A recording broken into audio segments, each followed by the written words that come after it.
तो बात यह है कि राहुल गांधी ने फिर से मोदी जी और उनकी सरकार पर कुछ तगड़े आरोप लगाए हैं। माहौल तो वैसे ही गर्म है जैसे दिल्ली की जून वाली दोपहर। राहुल ने हाल ही में कहा कि मोदी सरकार देश की अर्थव्यवस्था को चौपट कर रही है, बड़े बड़े उद्योगपतियों को फायदा पहुंचा रही है और आम आदमी की जेब खाली हो रही है। उनका कहना है कि ये जो महंगाई बढ़ रही है, पेट्रोल डीजल के दाम आसमान छू रहे हैं और बेरोजगारी अपने चरम पर है, इसके लिए सीधे सीधे सरकार की नीतियां जिम्मेदार हैं। वो तो भाई ऐसा बोले कि जैसे पूरा देश अब सिर्फ दो तीन बड़े बिजनेस हाउसेस के लिए चल रहा हो। राहुल ने यह भी कहा कि सरकार ने किसानों को धोखा दिया है, एमएसपी की गारंटी नहीं दी और कॉरपोरेट्स को जमीनें सौंप दी। उनकी बातों में वो पुराना वाला जोश दिखा जब वो संसद में या रैलियों में गरजते हैं। बोले ये सरकार अमीरों की है, गरीब की नहीं। और हाँ, एक और बात, उन्होंने डिजिटल प्राइवेसी पर भी सवाल उठाए। कहा कि सरकार पेगासस जैसे टूल्स का इस्तेमाल करके विपक्ष की जासूसी कर रही है। भारी आरोप है यार, सचमुच। अब इधर बीजेपी ने भी पलटवार में कोई कसर नहीं छोड़ी। उनके प्रवक्ता जैसे संबित पात्रा और रविशंकर प्रसाद मैदान में उतर आए। संबित तो वैसे भी तैयार रहते हैं, जैसे क्रिकेट में फील्डर बॉल का इंतजार करता है। बीजेपी का कहना है कि राहुल गांधी बस खाली बयानबाजी करते हैं, कोई ठोस सबूत नहीं देते। उन्होंने कहा कि अर्थव्यवस्था तो कोविड के बाद से रिकवर कर रही है और भारत आज दुनिया की सबसे तेजी से बढ़ती अर्थव्यवस्थाओं में से एक है। बोले राहुल जी को आंकड़े नहीं दिखते, बस राजनीति दिखती है।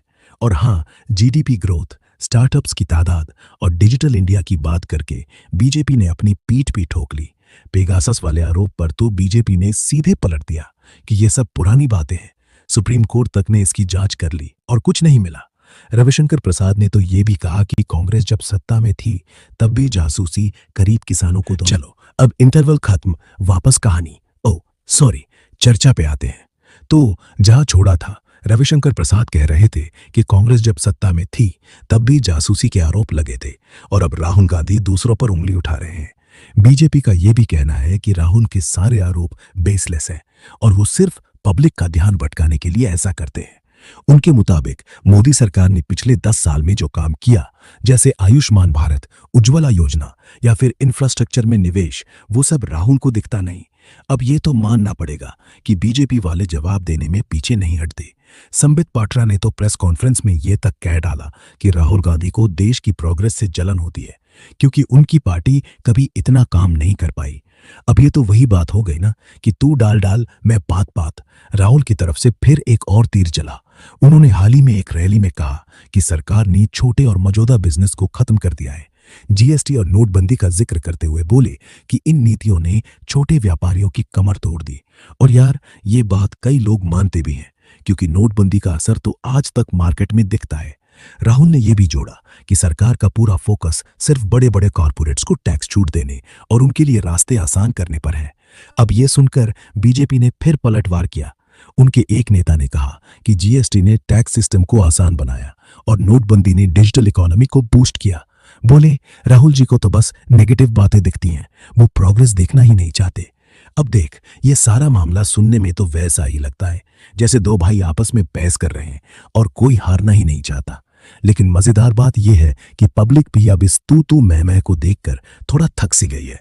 लोग सोचते हैं यार कुछ ठोस करो ना, महंगाई कम करो, नौकरियां दो, बस ये नाटक बंद करो। राहुल हो या मोदी, दोनों की अपनी अपनी फैन फॉलोइंग है, लेकिन आम आदमी तो बस ये चाहता है कि उसकी जिंदगी थोड़ी आसान हो। अब सवाल यह है कि अगली बार राहुल क्या बोलेंगे और बीजेपी क्या जवाब देगी। लगता है ये सिलसिला तो 2024 के इलेक्शन तक ऐसे ही चलता रहेगा। तो भाई, तुझे क्या लगता है, कौन सी बात में कितना दम है? और हाँ, अगर इंटरवल फिर चाहिए तो बोल देना।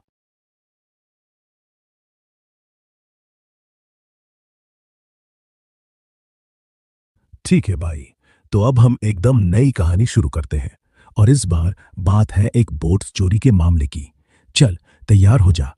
ये कहानी थोड़ी सी रहस्यमयी, थोड़ी सी मजेदार और बिल्कुल देसी टच वाली है।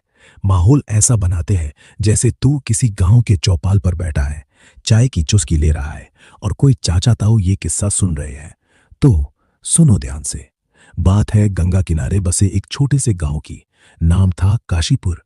ये गांव ऐसा था कि सुबह सुबह कोहरा छाया रहता, गंगा की लहरें किनारे से टकराती और मछुआरों की नावें तैरती दिखती। गांव में एक मशहूर मछुआरा था, नाम था